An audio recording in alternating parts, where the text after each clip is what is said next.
aj vy patríte k ženám, ktoré podobne ako ja na nudu nezomrú? Určite áno, inak by ste tu teraz neboli so mnou. A o čo ide? Každá z nás je jedinečná v tom, čo robí a mojím cieľom je, aby sme túto našu jedinečnosť odovzdali aj našim potomkom. A toto je jeden z dôvodov, prečo som vymyslela to, čo som vymyslela. A to znamená kompas pre našich potomkov.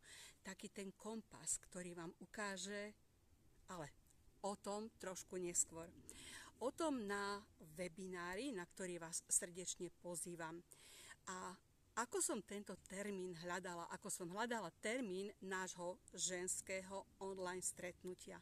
Ja viem, bude to online, to znamená, že sa nemusíme presúvať z bodu A do bodu B, čiže presun je vyriešený. A potom som hľadala deň, ktorý by sme sa mali stretnúť. Išla som na to takouto ženskou logikou. Čiže víkend nie. Víkend sme so svojimi rodinami, so svojimi deťmi, alebo aj každá sama so sebou. Čiže víkend nie.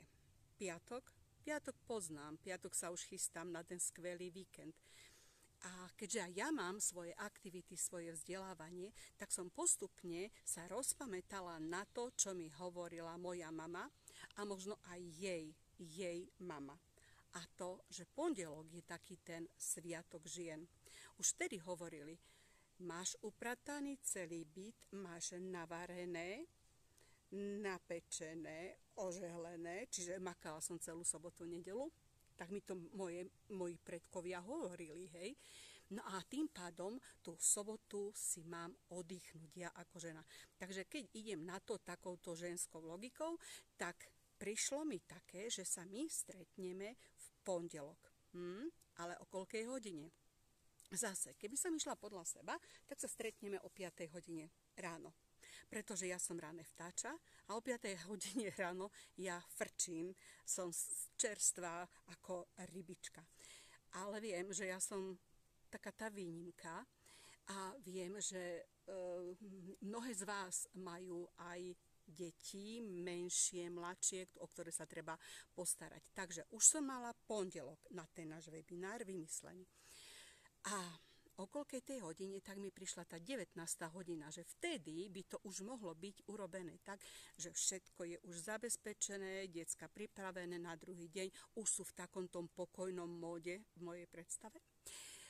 A my môžeme začať a my môžeme sa v pokoji stretnúť, v pokoji sa porozprávať a dať si ten náš ženský priestor, ktorý si vyhradíme iba pre nás a pre náš kompas, pre potomkov, lebo verím, že vás táto téma zaujíma a mnohé z vás mi dávate otázku, ako to je, čo to je. Informácie sú na mojom webe, ale aj tak, to, čo sa dozviete na tom webinári, nie je pre každého. Je len pre tých, ktorí sa prihlásia, pretože mám tam pre vás 3 prekvapenia, na ktoré sa skutočne môžete tešiť. No a termín som dala, viete, na kedy? Približne o 2 týždne a to je 2. september. To je prvý školský deň. To znamená, že decká ešte sú v takej tej eufórii, doznievajú prázdniny, začína sa akože školský rok. Ale ten prvý deň, ten je len proste taký úžasný, taký ukážkový, akože stretnutie s kámošmi a kámoškami po tých 2 mesiacoch prázdnin, ešte sa nemajú čo učiť. A tým pádom aj mamičky sú také trošku uvoľnené a poviem vám, zaslúžia si takéto naše stretnutie a prípadne aj takéto naznačenie, čo môžeme urobiť pre tých našich potomkov, pre tie naše deti, prípadne pre tie ďalšie generácie. Až vás táto téma zaujíma, až vás čo i len trošku chytila za srdiečko, dajte do komentára pod toto video slovo kompas.